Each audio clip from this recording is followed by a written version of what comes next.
Magluluto po tayo ng beef with garlic, pepper, and mushroom. Haba ng title, buti na lang sinulat ko.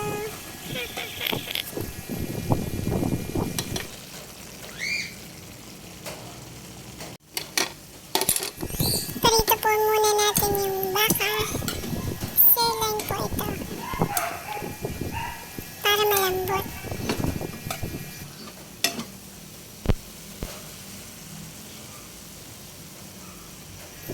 Yan, tapos magpiprito po tayo ng bawang. Nalis ko muna po yung sirloin.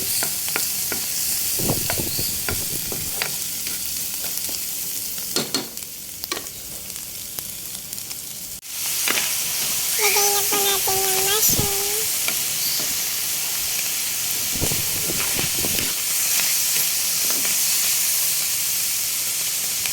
Lagyan ko po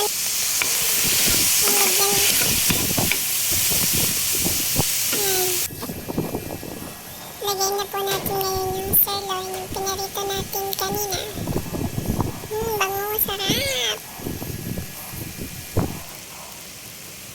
Nalagyan ko na rin po yan ng pepper kanina. Madaming